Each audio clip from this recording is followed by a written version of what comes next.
Bienvenidos, estamos en el podcast Flujo, con el gusto de estar aquí en la Caféothèque en París con Cristina.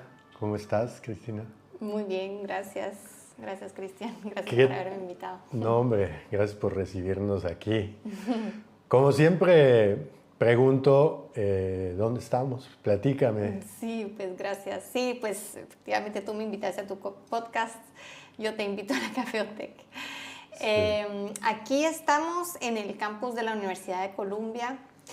Es un campus universitario pues, que lleva mucho tiempo en manos del medio académico estadounidense, desde los años 60 más o menos. Y antes de eso, bueno, pasó por muchas cosas. Este lugar tiene mucha historia. También fue un campus para residencias de artistas mujeres en los años 20. Entonces también era, pues, es un lugar donde se hubo mucha creación. También sirvió de fábrica de porcelana hace siglos. Entonces Wow. es un lugar lleno de historia y tenemos la suerte de tener un pequeño café acá, sobre todo para los académicos y los universitarios. Sí, ¿desde hace qué tiempo? Desde el 2022. Empezamos en marzo, el 28 de marzo del 2022. Oye, y además está en un barrio muy particular, ¿no? ¿Qué zona estamos de París? Sí, estamos en Montparnasse, en el barrio de Montparnasse. París realmente funciona mucho por barrios, ¿no? Aquí estamos, pues, en este barrio, que es un barrio muy artístico, que justo en los años 20, 30, 40, 50, hasta los 60 más o menos, fue un barrio con, o sea, mucha efervescencia artística y literaria también.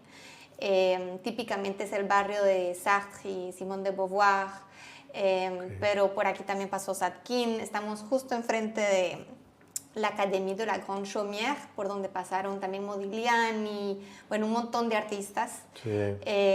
Y también estamos muy cerca del cementerio de Montparnasse, donde está enterrado, entre otros, Porfirio Díaz. Ah, mira. Sí. Mira, cuánta historia, ¿no? Sí, sí, sí. Sí, París, eso es parte de su encanto, ¿no? Toda esta historia que tiene alrededor de el mundo político, pero también cultural, artístico. Sí.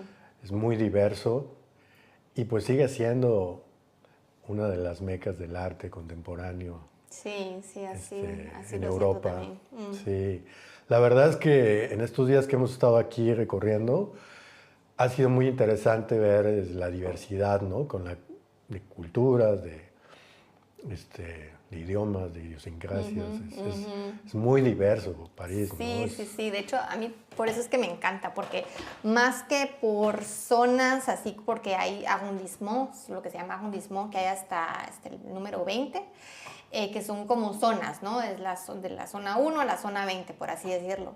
Y entonces políticamente se organiza así, digamos, cada arrondissement tiene su alcalde y entonces también hay como representaciones locales, ¿no? Entonces también hay como mucha democracia local o micro local, digamos.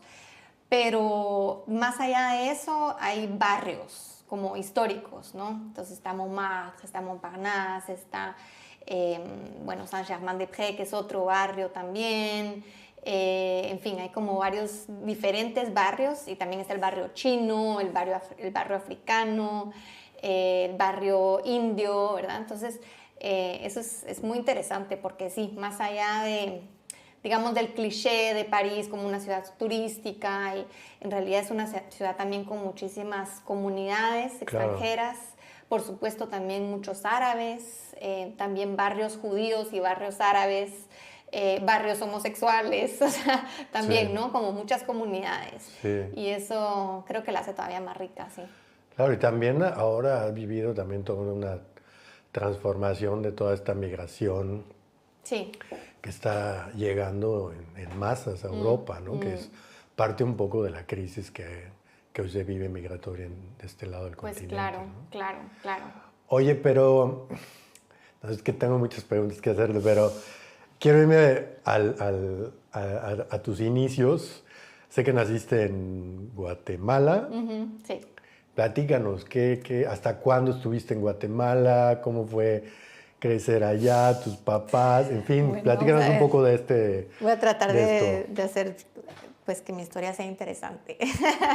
No, sí lo es.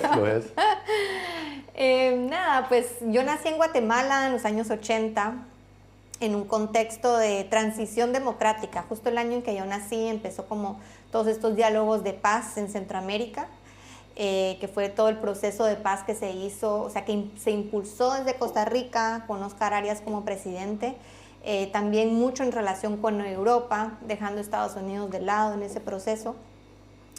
Y pues bueno, en fin, se creó un grupo de la contadora. Fue un momento muy interesante, creo, a nivel regional. Creo que eso también me marcó mucho inconscientemente, ¿no? Porque obviamente a esa edad no tenía noción, pero sí fue un momento de esperanza en la democracia, digamos.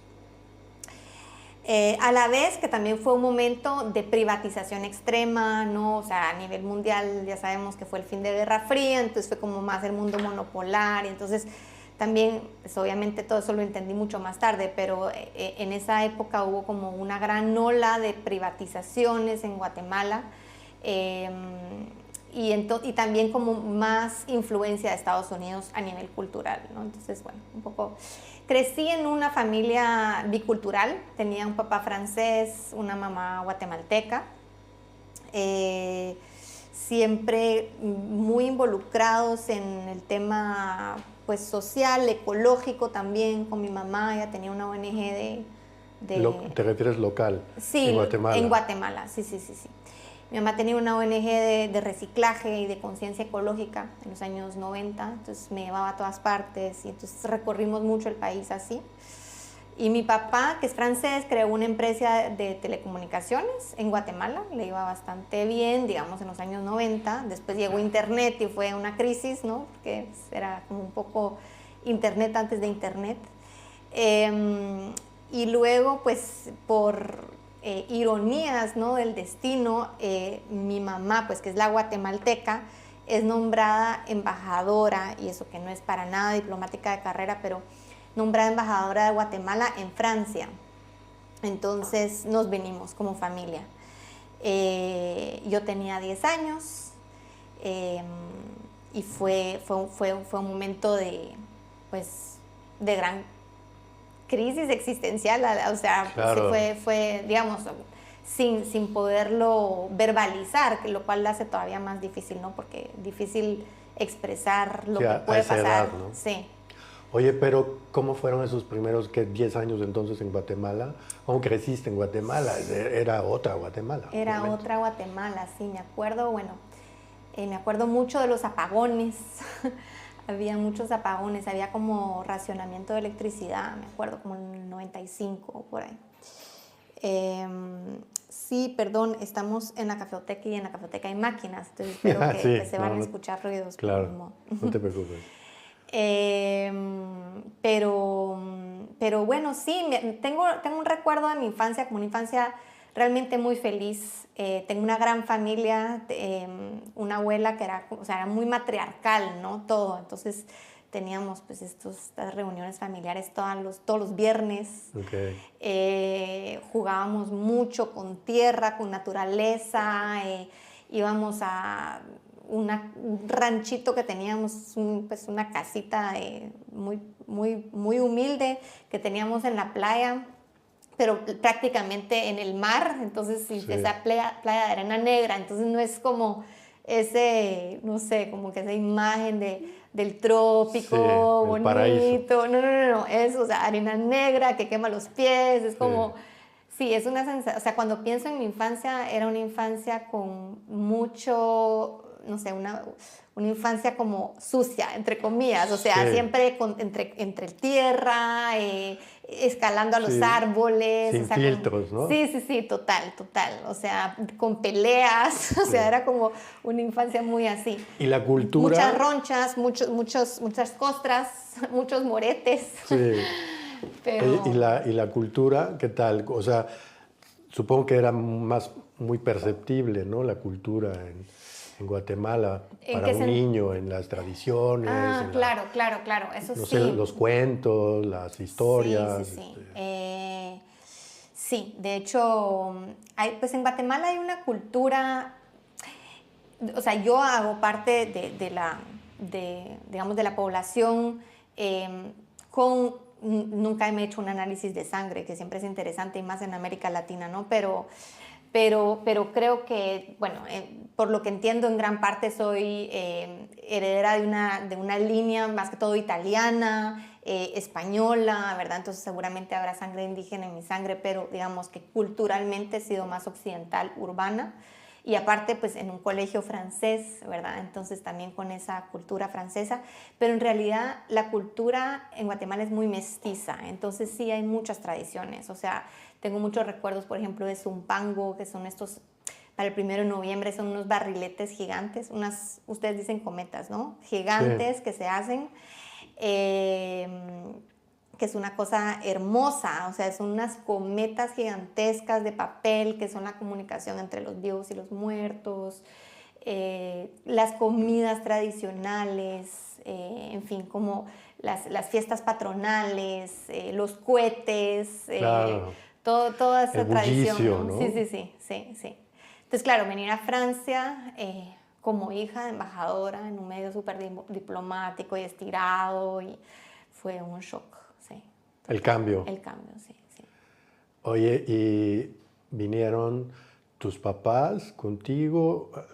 ¿Algún familiares más o solo ustedes? Sí, bueno, mis hermanos, okay. Somos 3 hermanos, okay, pero ellos ya estaban en la edad de ir a la universidad, entonces claro, era como otra etapa de vida, ¿no? Era como más natural, porque como todos nos graduamos del colegio francés, de hecho mi hermana ya estaba aquí en París antes de que llegáramos, lo más común era buscar una universidad fuera de Guatemala, que en realidad las universidades allá buenas son privadas y prácticamente cuesta lo mismo pagar una vida aquí que pagar la universidad allá, ¿no?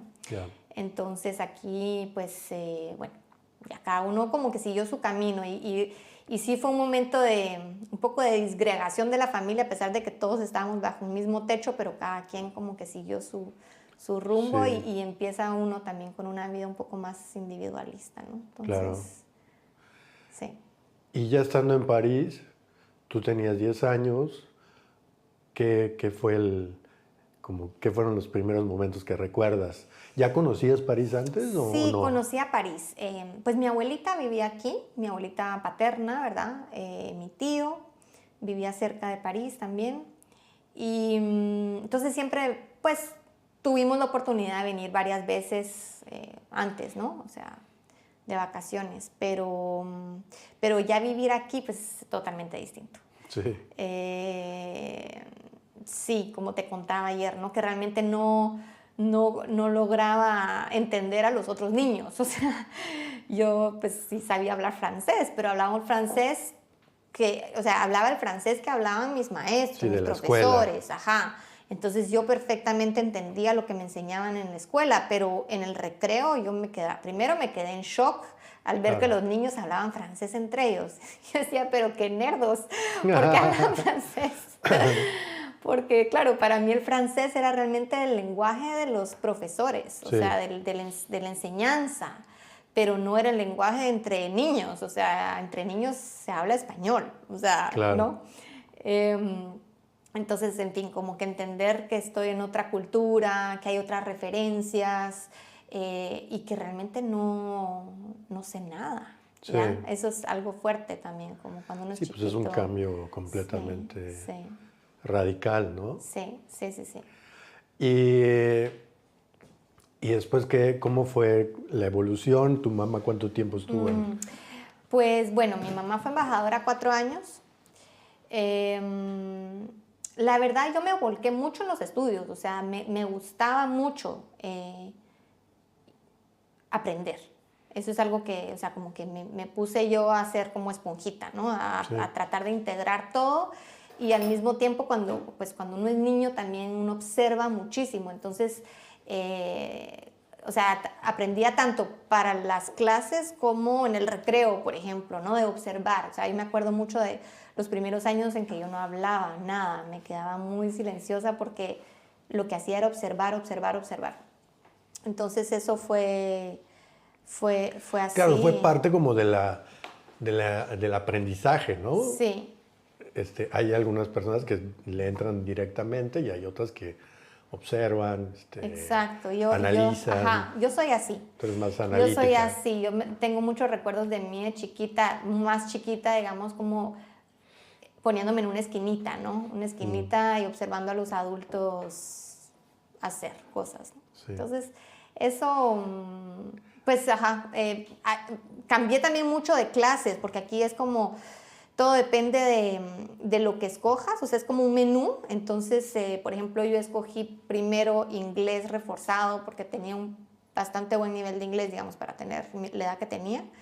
Entonces me metieron en una clase especial, pero luego escogí italiano, y es la clase de italiano, porque, o sea, inglés en lengua principal y luego italiano en lengua secundaria, y el italiano era para los rechas, o sea, para los que no podían aprender alemán, los que no podían aprender español, que era como la mayoría, ¿no?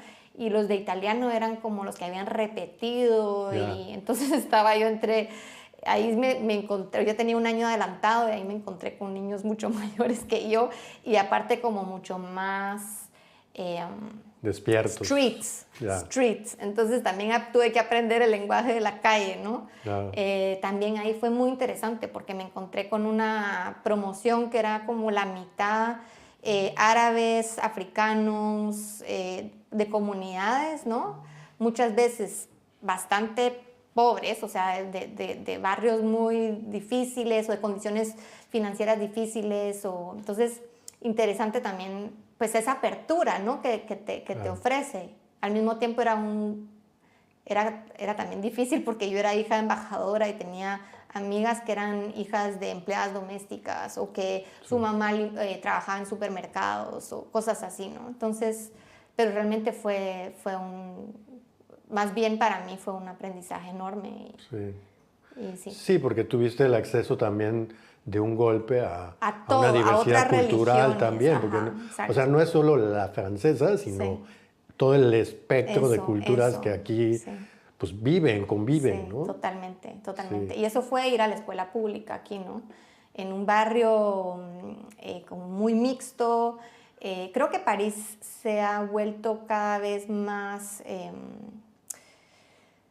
pues burgués, se ha gentrificado, ¿no? O sea, entonces eso ha cambiado mucho, pero estamos hablando de los años finales 90, y justo, o sea, en esa época realmente París era una ciudad con mucha diversidad, o sea, era una ciudad muy diversa, más diversa que ahora, definitivamente. Sí. Y de ahí que, ¿cómo descubriste, bueno, me imagino que a partir de todas estas experiencias, pues fuiste ideando un trabajo en función de las culturas, del arte, Sí, de hecho, pues es que qué fuerte, porque eso es lo interesante de las entrevistas, que uno se pone a pensar en su propia vida, ¿no? Pero sí, nunca lo había visto así, pero creo que el hecho de haber estado en contacto con diásporas diferentes, o sea, como tú decís, no fue solo venir a Francia a adaptarme a la cultura francesa, fue venir a Francia a darme cuenta que el mundo es muy amplio, y que no hay una verdad, y que la riqueza en realidad viene de la cultura, de las culturas. Entonces ahí, digamos que yo en Guatemala no tenía un contacto muy directo con el mundo maya, un poquito porque mis papás tuvieron amigos maya, quichés, los Utmacario, me acuerdo muy bien de ellos, tenían un stand en el mercado de Chichicastenango, que es un mercado importante en Guatemala, y eran personas pues, que le querían ofrecer a sus hijos una mejor vida. Mis papás fueron padrinos de uno, y entonces, en fin, estábamos en contacto con ellos, pero más allá de eso no tuve un contacto realmente con el mundo maya. Y aquí, un poco como dicen de Miguel Ángel Asturias, pues me vine a dar cuenta que la riqueza de Guatemala sí es eso, o sea, que las culturas de Guatemala son su gran riqueza en realidad, ¿no? Y que el querer adoptar una forma de vida occidental más bien nos ponía en una situación de subalternos, porque siendo occidentales somos una cosa mínima, pero siendo un mundo maya somos gigantes, ¿no? Sí, una civilización además muy potente. Muy potente, milenaria, plurimilenaria, con grandes conocimientos mucho antes de la llegada de la tecnología. Sin tecnología tenían tantos conocimientos astronómicos y médicos y en fin, sí. Oye, y entonces estudias aquí, ¿qué es lo que tú estudias? Me comentaste... Gestión cultural. Gestión cultural. Sí. Bueno, a los 17 yo entré como en una crisis personal muy, muy fuerte. Hasta, o sea, mentalmente pues, estaba en un tema de anorexia, estaba como en un momento muy difícil en mi vida, muy conflictiva también con mi familia, buscándome, ¿no? Un poco parte de la edad, ¿no? Sí, supongo. Exacto, y creo que también tenía mucho que ver con eso, con la identidad. Y entonces decidí irme. Yo quería irme de mi casa, de la casa de mis padres. Entonces buscaba opciones, alternativas, pero yo ya tenía el bachillerato, ya quería empezar la vida, pero era menor de edad, entonces no tenía muchas opciones. Y bueno, decidí llamar a una tía y preguntarle si me podía quedar con ella en Guatemala, y me fui un año. Y en ese año pasé mi bachillerato guatemalteco, pasé mi licencia de conducir, hice voluntariado en 2 ONGs, una para niños pues en un orfelinato, más o menos, era mitad orfelinato y mitad de niños de las comunidades vecinas. Y otro en el centro de la ciudad, que era una organización increíble que todavía existe, que se llama Caja Lúdica, y que fue fundada por una pareja de Medellín, que ya habían hecho algo similar en Medellín, que era pues luchar contra la violencia a través del arte. Wow. Fue maravilloso realmente. Hacían comparsas en la ciudad, mucho circo, mucho clown, ¿verdad? Pero todo con mucho sentido, poesía, artes visuales, performance, o sea, era increíble. Trabajaban mucho también o con poblaciones carcerales o con jóvenes de maras. Yeah. Algunos de ellos, por ejemplo, uno que le decían el mono, lo asesinaron. Lisandro Huarcash, que era otro que trabajaba con nosotros, que venía de una comunidad por Sololá, en el lago, cerca del lago de Atitlán, lo asesinaron también. En fin, fue muy duro, porque eran años que al mismo tiempo había mucha esperanza, porque fue después del proceso de paz, ¿no? Algo que no mencioné, pero fue que mi mamá fue embajadora justo de la paz, o sea, fue el momento justo de la firma de la paz. Entonces, su cónsul era un exguerrillero y, recibimos a Rigoberta Menchú en la casa, me acuerdo, y yo era chiquita, pero pues veía todas esas personalidades, ¿no? Claro. Y fue muy interesante también para mí, ya como adulta, joven adulta, reconocer mi país. Al mismo tiempo fue muy doloroso porque yo lo tenía muy idealizado, tenía muy idealizadas, por ejemplo, las relaciones de amistad que yo tenía del colegio, que resultaron volteándome la cara y cosas así durísimas que me tocó vivir, pero al mismo tiempo reconociendo mi país, entendiendo el proceso histórico que estaba pasando, poniéndolo en paralelo con la cantaleta que me habían cantado durante toda mi escolaridad sobre la Shoah, ¿no? Y sobre el genocidio de los judíos y sobre todo esto, los derechos humanos y todo, todo lo que uno viene a aprender en Francia, ¿no? Y la importancia de la memoria histórica. Entonces yo lo ponía como mucho en paralelo con lo que estaba pasando en Guatemala. Yo decía, pues este es un momento histórico, o sea, yo me daba cuenta de eso, ¿no?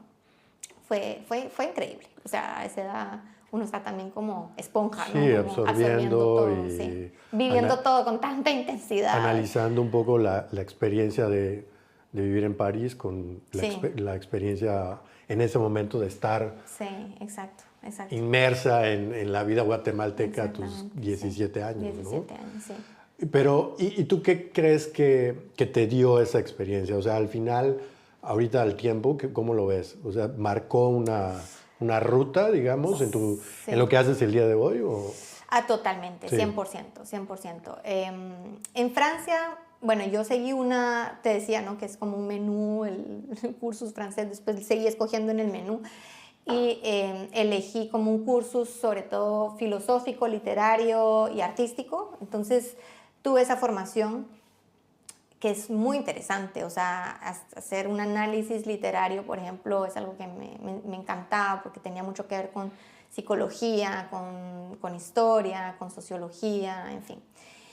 Y entonces, al regresar a Guatemala, pues un poco apliqué lo que había aprendido en Francia allá. Empecé a leer muchísimos autores nacionales, por ejemplo, nunca había leído en español. Eso es algo que aprendí en ese momento, ¿no? Y entonces me devoraba los libros, o sea, sí, me encantó descubrir la literatura, o sea, guatemalteca, hispanoamericana.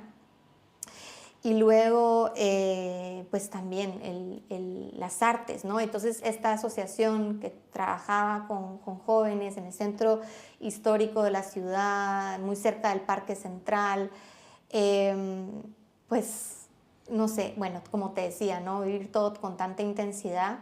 Sí, para mí fue una revelación de darme cuenta, ok, el arte, más allá de los museos y más allá de todo lo que yo pude haber visto en París, que me encanta, pero que no me habla directamente, o sea, sobre todo en esa edad, ¿no? Como uno dice, bueno, pues está muy bien ver la Mona Lisa, pero ¿qué me dice a mí la Mona Lisa, no? Pero ver esto, ver a esta gente creando, co-creando con la comunidad y haciendo cosas en el espacio público y no, Regina José Galindo, que estaba empezando a hacer también sus performances, en fin, como toda esa época tan intensa, la viví y me di cuenta del poder del arte, de la importancia del arte. Entonces creo que para mí siempre, o sea, me quedé con esa noción de, bueno, la gestión cultural tiene un sentido porque puede cambiar la vida de la gente. O sea, yo veía las miradas de los niños cuando pasaban las comparsas y se les iluminaban los ojos y uno sentía que había una chispita que había empezado ahí y que sí, seguía. Sí, ¿y por qué crees que...? O sea, sí, entiendo un poco lo que dices en el sentido de que el arte que ahorita se está, digamos, produciendo o haciendo, pues habla de este momento. Y ahorita mencionabas el momento histórico, que es importante, la memoria histórica es importante.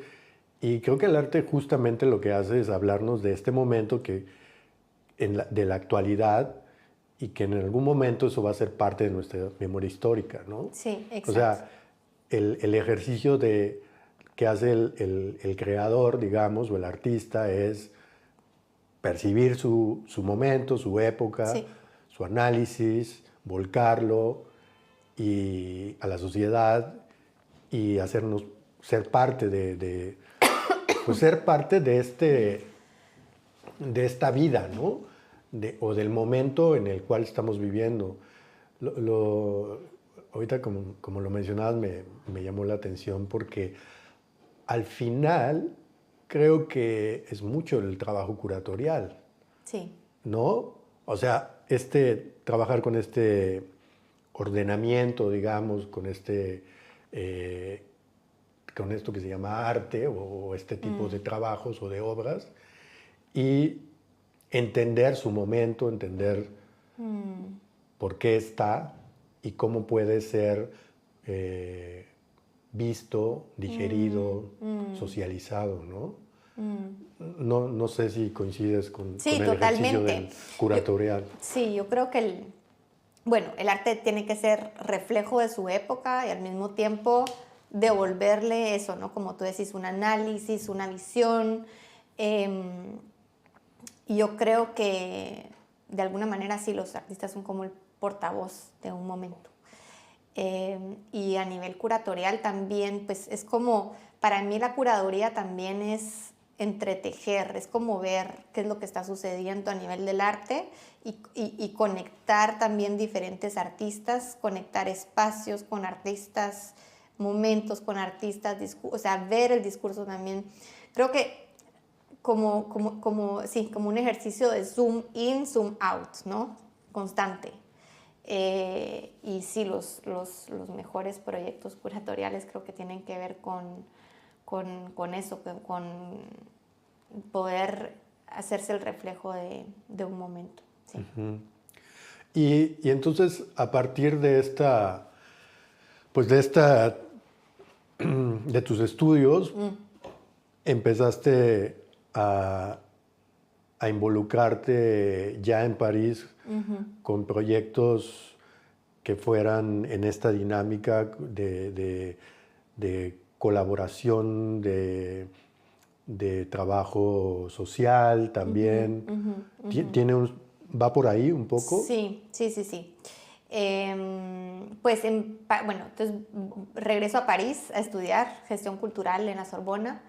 En un momento dudé en quedarme en Guatemala porque justo esta asociación estaba gestionando con la universidad pública, la San Carlos, una carrera de gestión cultural. No sé, de hecho, si vio la luz de ese proyecto, pero al final, bueno, me regresé a París, ¿no?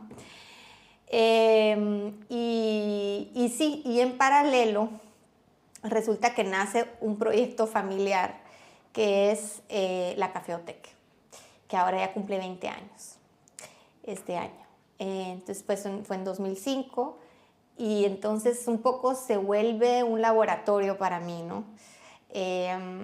El café, bueno, también el café lo he integrado en mi vida como una musa, también como un elemento que nos une, ¿no? Como el símbolo también de la hospitalidad, del compartir, del recibir, etcétera, ¿no?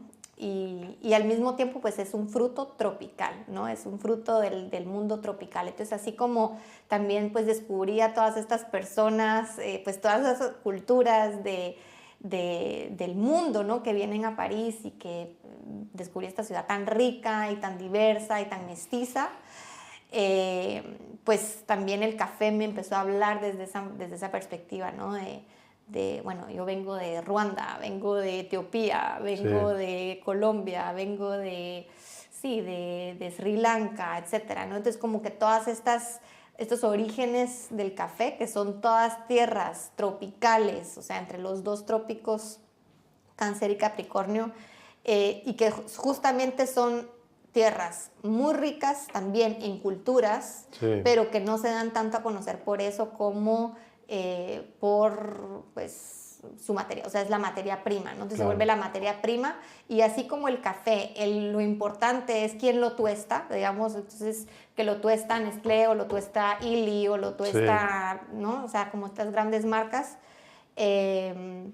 igual, o sea, o Starbucks, ¿no? O sea, en el mundo entero lo que se da a conocer en el café mainstream es la marca, o sea, el que llega a tostarlo, y lo tuestan siempre en los países del primer mundo, ¿no? O sea, del occidente. Entonces, es bien interesante decir, bueno, que estos cafés vienen de estas tierras y nosotros lo que estamos haciendo es ser justo como esa relación lo más directa posible entre la tierra y el paladar, ¿no? Y poner en relación el productor y el consumidor, ¿no? Y nosotros, bueno, eso ya es como Cafeotec, pero yo como curadora lo que hice fue también contactar a las diferentes personas de las diásporas, y poder hablar con personas, incluso aquí pues tenemos la UNESCO, ¿no? Entonces también poder hablar del café a través de la cultura, poder hablar con asociaciones que tienen un club de cine de Colombia, y así, como pequeñas intervenciones culturales a través del café o con el pretexto del café. Pero justo esto que estás diciendo, yo lo veo que es mucho de lo que haces hoy en día con estos intercambios que para allá vamos, pero me voy a adelantar, estos intercambios que haces entre París, artistas parisinos o europeos, con comunidades grupos de artesanos, artistas mismos en Centroamérica, ¿no? Sí, o sea, sí. Al final de cuentas es más o menos lo mismo, solo que a través del mundo del arte, sí, ¿no? Sí, y realmente, bueno, creo que para ser totalmente sincera, yo necesitaba encontrar una forma de vida que me permitiera estar en Francia y en Guatemala. O sea, para mí el dilema eterno de mi vida es dónde voy a vivir, o tal vez dónde voy a morir, ¿no? Es como, al final tiene que ver con esa fisura que puede ser un puente, ¿no? Sí. Entre Guatemala y Francia. Entonces, pues ya mayor, ya pues años más tarde, viajé por Centroamérica en bus. Entonces, durante un mes estuve pues entre Guatemala y Panamá. Y fue interesantísimo. Ahí tenía 19 años, 20 años, recién cumpliditos, más cachetona que ahora. Y la verdad es que sí, fue increíble. O sea, de hecho tenía una misión por un organizador de espectáculos aquí en Francia, que era encontrar grupos de músicas tradicionales de cada país. Wow. Entonces fue súper interesante porque fui a buscar como el grupo del baile del Chechén en Nicaragua, y no sé qué, bueno, en fin. Ahí también conecté con unos increíbles músicos en Guatemala que todavía siguen siendo mis amigos. El grupo AJ son unos másters en música tradicional y también muy creativos, ¿no? Vale. En fin, también como que tomé la noción de Centroamérica. Entonces, pues años más tarde creé esta asociación que se llama ACA París, que significa Asociación Centroamericana París, con un discurso un poco, pues, ¿cómo se dice? Un poco provocativo de los centracas, ¿no? Como en España dicen los sudacas. Pues, Ya. Entonces, Ya. como jugando un poco con el acá, los centracas. Sí. Y bueno, hicimos un montón de cosas. Hicimos un ciclo de cine de cortos centroamericanos, hicimos un montón de exposiciones, trabajamos mucho también con una residencia que se llama Jour et Nuit, que son talleres de artistas que antes tenían una galería, un espacio de galería, entonces podíamos montar expos ahí, conciertos, y hicimos de todo. O sea, era como una forma de potencializar la presencia centroamericana en Francia, y ya más que todo con la diáspora centroamericana. De hecho, hoy, justo, que es el Día de la Virgen de la Concepción, vi a unos nicaragüenses porque pues, es muy importante para ellos. Sí, mira. Sí. Y, en fin, seguimos mucho en contacto pues, con comunidades centroamericanas. Hace poco vi también una película increíble costarricense y estuvimos promoviéndola a través de la página de acá. ¿Recuerdas cómo se llama? Sí, se llama Memoria, bueno, en francés se llama Mémoire d'un corps brûlant, Memorias de un cuerpo, no sé, que quema, algo, no sé exactamente cuál será el título en ardiente, seguramente. Ajá, Memorias de un cuerpo ardiente. Creo que ¿es nueva? Es nueva, es excelente película y es sobre la relación al cuerpo de una mujer de 80 años, a su propio cuerpo, cómo vivió su sexualidad, su desarrollo como mujer, la relación al cuerpo en el espacio público y cosas muy interesantes, sí, de los años 40 hasta la actualidad, ¿no? Muy interesante. Yeah. En fin, y luego pues ya quise crear un proyecto un poquito más mío que se llama Mazorca, perdón. Permíteme preguntarte, ¿esta asociación desde cuándo inició? En 2016. Pero sí. ¿Continúa? Continúa, sí. Okay. En un momento fuimos muy activos, organizábamos pupuseadas y teníamos, bueno, una comunidad que nos seguía mucho.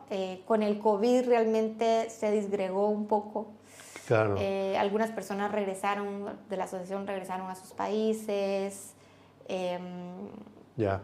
Sí, existe, o sea, legalmente existe y está activa, pero no está muy activa en cuanto a actividades, digamos, porque se necesita... Bueno, ahora mismo, pero sí, seguramente...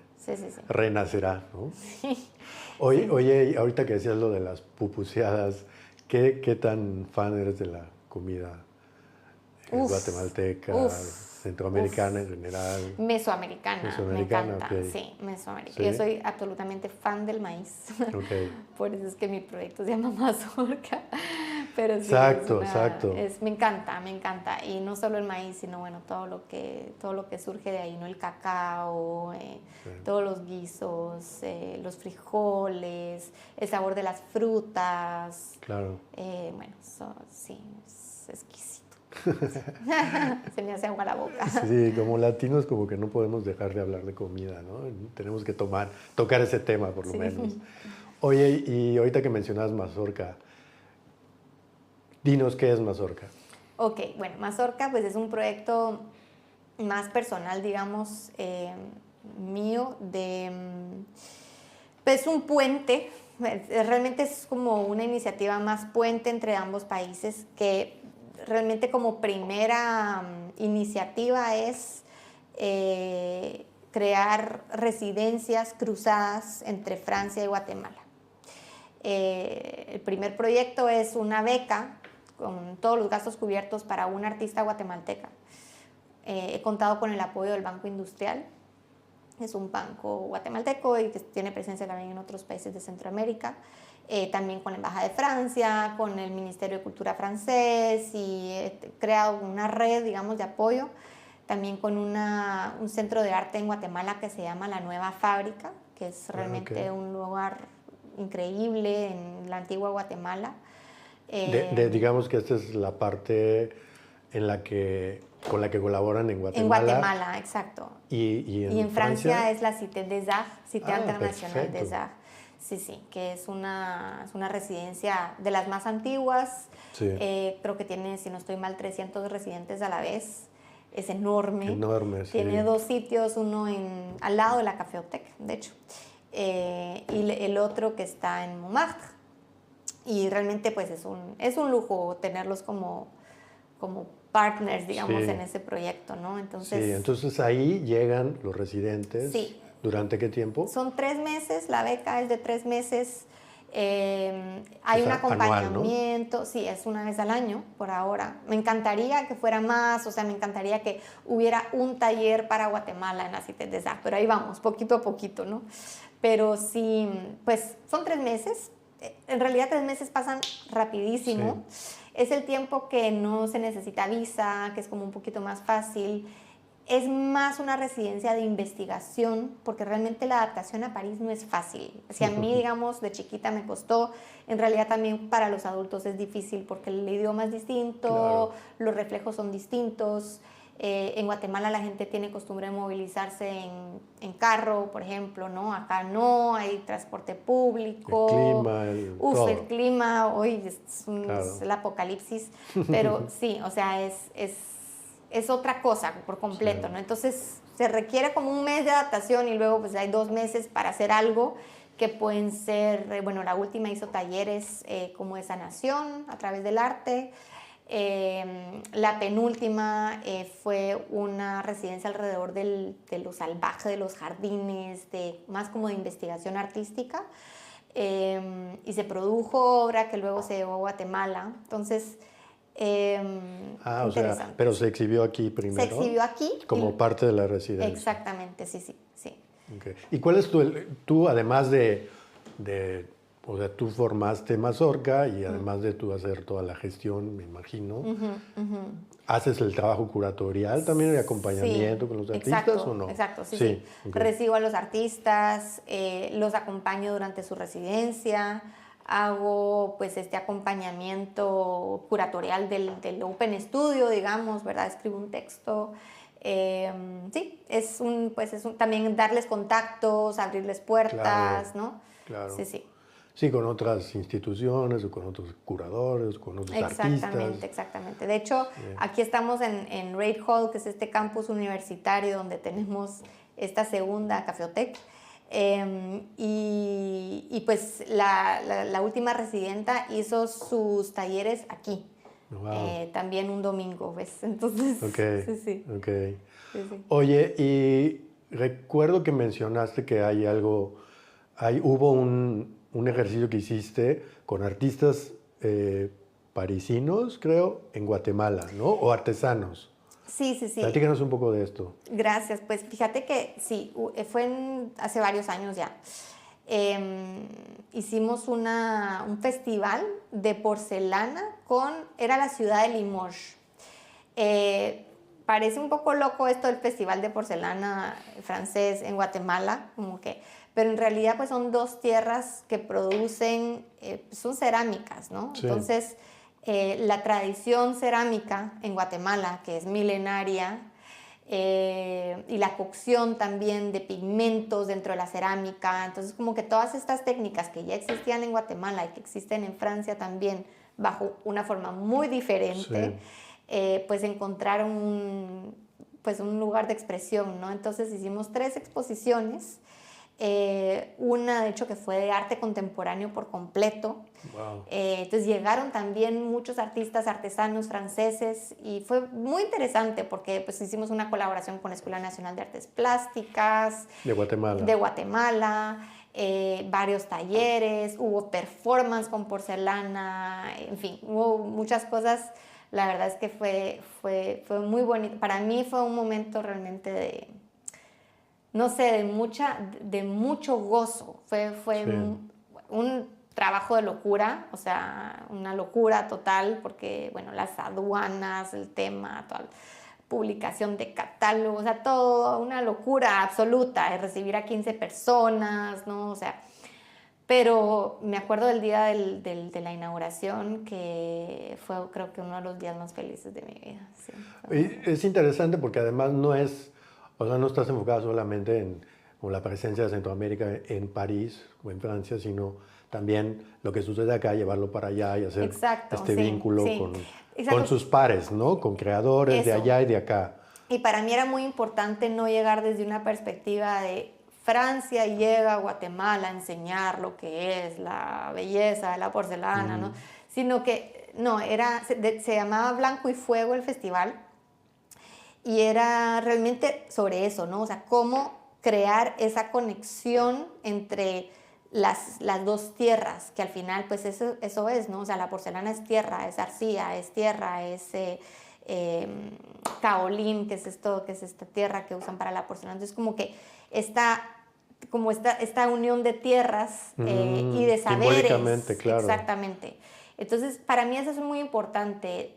La horizontalidad en el arte. También cuando vienen los guatemaltecos, los artistas guatemaltecos a Francia, que el primero que vino fue Marlos Barrios, del que pues, hicimos una exposición en la Casa de América Latina, en París. Es un artistazo que se vino a pasar un mes a París, a vivir también en la Cité des Arts y a crear al mismo tiempo una obra in situ en la Casa de América Latina. Fue muy interesante también porque fue como, o sea, él no venía desde una perspectiva de, ay, tengo que aprender de Francia, ¿no? Claro. Sino que realmente quiero compartir con Francia y quiero compartir lo que hago, punto, ¿no? Y entonces esa horizontalidad siento que dignifica la imagen del país, dignifica el país. ¿Y cómo es recibido todos estos intercambios en la comunidad en París? Muy bien, muy bien. O sea, la verdad es que Mazorca, pues he recibido muchos mensajes de gente que me dice que es muy importante, o sea, tanto en Guatemala como en Francia. O sea, en Francia también últimamente he trabajado con una artista salvadoreña. También está abierto a toda Mesoamérica, ¿verdad? Por eso es que se llama Mazorca, porque está MA de Mesoamérica y CA de Centroamérica, pero sí, es realmente también hablar de esa región como una región cultural más que todo, o sea, no, tú que trabajas mucho con la frontera, ¿no? O sea, realmente no queremos ahondar en el tema de la frontera. Claro que existen las fronteras y son muy duras entre Costa Rica y Nicaragua, por ejemplo, ¿no? Claro. Entre Guatemala y México, o sea, esas fronteras son fronteras, realmente cerradas y al mismo tiempo a nivel cultural no se puede hablar que que hayan fronteras, o sea, todo es muy permeable, todo es muy... Son fronteras más bien dolorosas, ¿no? Sí, en la experiencia, pero culturalmente pues no lo hay. No hay barreras, hay más bien un diálogo. No, exactamente. Yo pienso mucho en Centroamérica, pues como lo presentan en el Museo de la Biodiversidad en Panamá, en que muestran cómo Centroamérica realmente se vuelve un puente. O sea, Centroamérica es hecha de erupciones de volcanes acuáticos que poco a poco van sedimentándose y luego van creando ese puente entre los dos continentes, que son Sur y Norteamérica. Entonces ya se vuelve un continente a través de Centroamérica. Entonces es un puente tanto para las aves migratorias que no tenían dónde posarse antes, ¿no? Como para los animales, para pues obviamente las plantas, o sea, como todo ese intercambio que luego hay entre Sur y Norteamérica se hace a través de ese istmo. Claro. Y luego también se vuelve pues un muro entre los dos océanos, ¿no? Pero también luego se vuelve un canal de comunicación. Entonces, como todo eso es realmente un puente y la imagen es bastante clara. O sea, cuando uno ve un mapamundi, Centroamérica tiene un rol importante.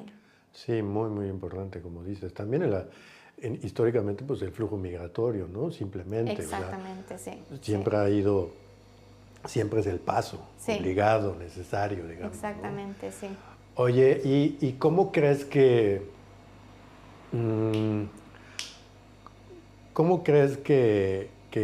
se vive desde este lado el mundo del arte contemporáneo? Pensando en la perspectiva actual de lo que implica ser un artista, de lo que implica las tendencias del arte contemporáneo actual, viéndolo desde Francia, ¿cómo lo ves tú? Aquí en Francia, para los artistas franceses. En general, digamos, ¿no? Para los artistas en general. Bueno, Francia tiene una situación, o sea, le da una posición al artista que es muy interesante. O sea, el artista tiene una posición social, primero es muy valorado a nivel social, el artista y el artesano, lo cual creo que es importante notarlo. Ayer fue la ceremonia de inauguración de Notre Dame, ¿no? Sí. Y se habló mucho de los artesanos que hicieron, que remodelaron. De la madera, ¿no? Del trabajo de las maderas, de los techos. Todo, sí, es increíble. Es increíble todo el trabajo que se hizo ahí. Eran grandes artesanos. Entonces, franceses. Sí, exacto, sí. Maestros artesanos franceses, ¿no? Entonces, como que eso creo que es muy interesante. Por otro lado, también hay un sistema de seguridad social para los artistas. Sí, eso es importante porque eso no pasa en todos los países en Europa. Sí. O sea, no es en toda Europa que sucede eso. No, es particularmente en Francia. Sí, sí. Ahora, no es tan fácil. O sea, ¿verdad? Hay muchos artistas. Hay un sistema, bueno, Francia en realidad es un país como con muchas reglas, muchas jerarquías, que todavía vive en buena parte con la mentalidad de la aristocracia. Entonces hay grandes escuelas de arte por las cuales hay que pasar si uno quiere ser un artista reconocido. Claro. O sea, hasta los 50, 60 años le van a preguntar a uno dónde estudió, si estudió en Bellas Artes o si estudió en tal o tal o tal, porque si no, uno no puede llegar, o sea, siendo un artista autodidacta, es 1.000.000 de veces más difícil. Y hay que pasar por las casillas, ¿no? Es como un juego de la oca, ¿no? De estar pasando de una casilla a otra. Otro, ¿no? Sí. Entonces, la verdad es que sí, por un lado, claro, hay un sistema realmente que beneficia y que tiene un lugar importante para el arte y para los artistas. París es una ciudad, o sea, es un museo a cielo abierto, es increíble, hay un arte por todas partes, pero no se puede hablar tanto de arte underground, o sea, no hay tanto esa cultura.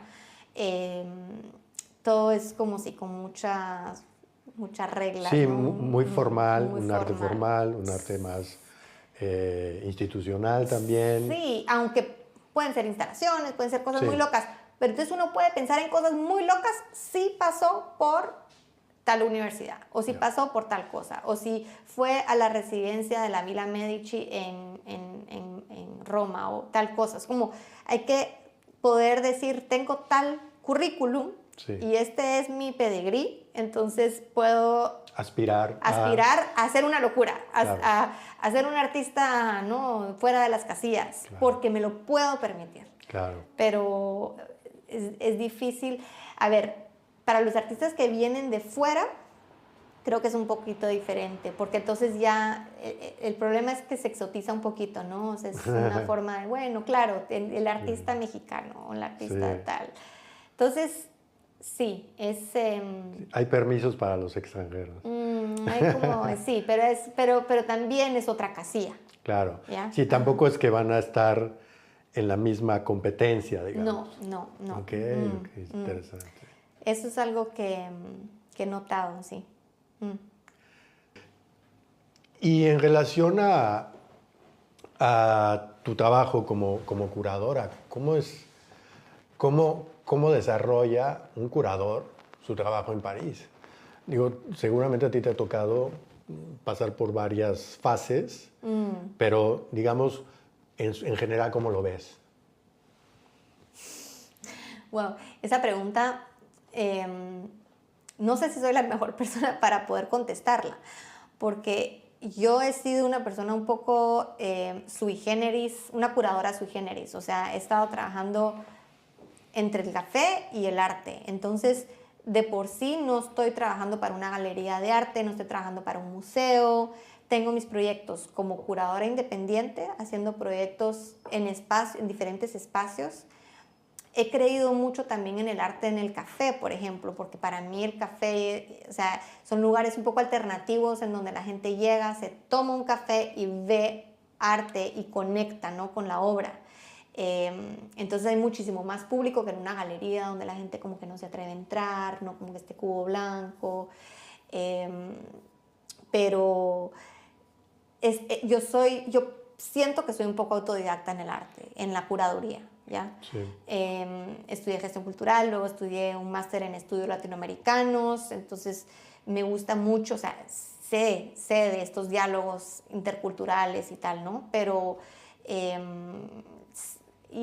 soy parte de dos asociaciones, una que es una asociación internacional de críticos de arte, que se llama AICA, que nació al mismo tiempo que la UNESCO, y otra asociación que se llama Asociación Francesa de Curadores, se llama CEA, Commissaire d'Exposition Associé. Y pues obviamente fue un proceso ser parte tuve que presentar un dossier, justificar, ¿no?, de mi desempeño como curadora, como crítica de arte. Entonces sí, en ese sentido sí estoy dentro del gremio artístico y curatorial, claro, o sea, claro. Sí, pero no soy la típica curadora de museo y galerías. Sí, Ajá, sí. Sí. Digo, sin embargo, has colaborado con muchas instituciones. Totalmente. Vi que hiciste algo con la Casa de México, Sí. con varios museos, en fin, ¿no? Sí. Oye, y cómo, por último, para finalizar, me gustaría decir, ¿cómo crees que van a venir los próximos años para ti? ¿Cómo ves haciendo este trabajo? Principalmente me imagino con Mazorca, ¿no? Sí, tengo muchas ganas de crear, tengo muchísimas ganas de crear esta pasarela ya más de ambos lados. Quisiera mucho crear una residencia para artistas franceses en Guatemala, tal vez crear colaboraciones con artistas locales también. Últimamente he trabajado mucho con colectivos y extrañamente con parejas también, o sea, colectivos pareja, ¿no?, de artistas. Y me interesa mucho pues acompañar a estas personas, acompañar estos tránsitos, imaginar cosas juntos, colaborar. Más generar una sinergia con esfuerzos que ya están haciendo quizá los artistas. Sí. Y los que tú ya estás haciendo, Sí, y generar... Sí, exacto. Exacto. Que surjan cosas Sí. en ambos lados, supongo. Totalmente. Y en Guatemala hay una residencia que me encanta, que se llama Guardabarranco, que también está en el centro de la ciudad, que la lleva también una pareja muy dinámica, muy apasionada. Guardabarranco. Sí, Guardabarranco. Okay. Es hermoso. Vamos a poner algunos de los links de los lugares que has mencionado, sí, porque vale la pena empezar a ubicarlos, ¿no? Sí, creo que vale mucho la pena. Último, ¿qué dices que trabajas básicamente en tus proyectos, pero, por ejemplo, si alguno de los artistas que escucha esta conversación quiere trabajar porque tiene un proyecto tanto en Guatemala o en París contigo, ¿también pueden trabajar contigo o más bien son proyectos que tú armas, que tú desarrollas? No, por ejemplo, en la última ocasión hubo una artista salvadoreña que ya estaba en París en un taller, pero estaba trabajando muy sola. Entonces le hablaron de mí, me contactó y me dijo, necesito un acompañamiento durante mi residencia. Y quisiera hacer un evento al final. Entonces fue como pensar en todo este proceso junto con ella, tener reuniones semanales y al final hicimos una exposición que quedó muy linda en un apartamento que nos prestaron y bueno, fue creo que vi algo, era una bastante íntima, ¿no? Sí.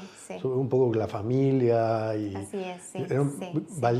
Digo, ahorita que mencionaste lo del departamento, me pareció curioso que fuera un departamento, pero vi la lógica que tenía que se presentara en un apartamento en relación a la obra, ¿no? Que era muy personal también. Totalmente. ¿No? Sofía Bauzán, sí. Sofía Bauzán. Bueno, pues increíble. Muchas gracias, Cristina, por la conversación. Ha sido un gusto descubrir tu trabajo también. Gracias, Cristian. Y compartirlo. Pues al final de cuentas, este espacio es para compartir estas experiencias, ya no sé si se dicen multiculturales, transcontinentales, hay muchos términos. Al final son experiencias, yo le llamo extranjerías. Extranjerías. Me parece un término que disuelve un poco la idea migratoria, pero a la vez le da una connotación de movilidad, ¿no?